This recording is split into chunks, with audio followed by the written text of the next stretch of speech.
Welcome to the Glass Court, the show where we talk about the world's fastest growing racket sport. I'm your coach, Maya, and I'm so excited to be here today. And I'm Elena, your fan. I'm so excited to learn today. So, Maya, our listeners want to know, what exactly is paddle? Imagine a sport that's as fast as squash, as strategic as chess, but as social as a coffee with friends. That's paddle. Great question, Elena. Paddle is like a mix of tennis and squash. You play on a small court with glass walls. The court is smaller than a tennis court, which makes the game fast and exciting. Glass walls? So you can hit the ball off the walls? Exactly. The court is completely surrounded by walls. And this brings us to our first power word for today, enclosed. Ooh, a power word. What does enclosed mean? Enclosed means to be closed in or surrounded on all sides. A paddle court is enclosed by walls. You can also say your garden is enclosed by a fence. It means it has a border all around it. Got it. So the court is enclosed. What about the racket? It looks different from a tennis racket. It is. A paddle racket is solid with no strings. It has holes in it. It's often called a pala.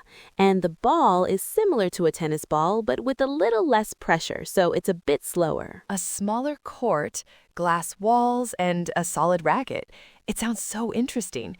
Where did this sport come from? I feel like I've only heard about it recently. That's a great point. Paddle has become very famous in the last few years, but it has existed for a long time. The story starts in Mexico in 1969. Wow, that's over 50 years ago. Yes, a man named Enrique Corcuera wanted to build a tennis court at his home, but he didn't have enough space. So he built a smaller court and put walls around it so he wouldn't lose the balls. And just like that, paddle was born. So he was the person who created it? Exactly. And that leads to our second power word, inventor.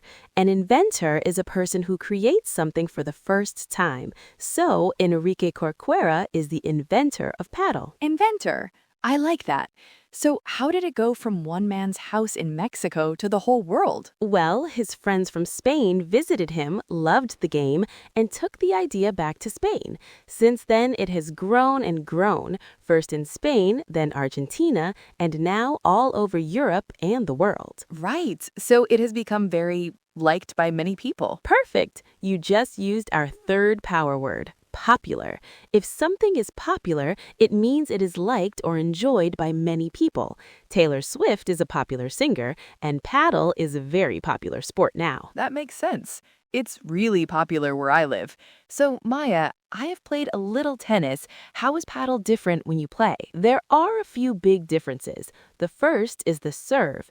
In tennis, you serve overhand, very hard. In paddle, you must serve underhand. You bounce the ball once and then hit it below your waist. Oh, okay. So it's less about power and more about placement. Yes, and that brings us to the game itself.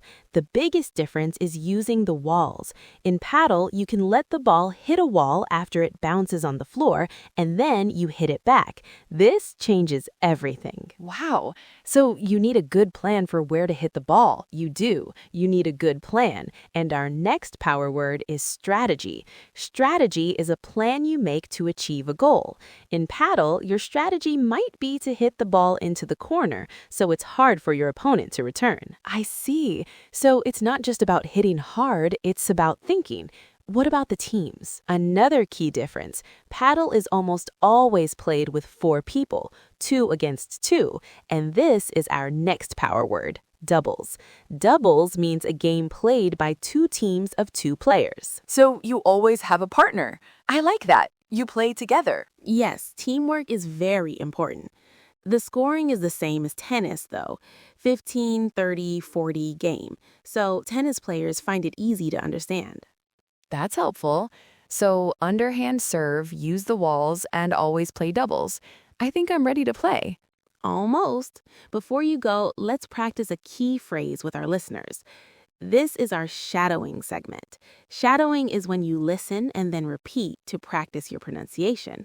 I'll say a phrase, and I want you, Elena, and all our listeners to repeat it. Ready? Ready. Okay, the phrase is, the ball is in play. Now you say it. Good. Now let's say it slowly. The ball is in play. The ball is in play. Hey, that helps. Great job. You can use that for any phrase you want to learn. So, Elena, now that you know more, why do you think Padel has become so popular? Well, because you play doubles, you're always with 3 other people. You can laugh and talk. It's very friendly. You found our 6th power word, social. Social means you like to be with other people. Padel is a very social sport because you spend time with friends and meet new people. Exactly. And the court is small, so you don't have to run as much as in tennis. It seems easier to start playing. That's right. And that's our final power word, accessible.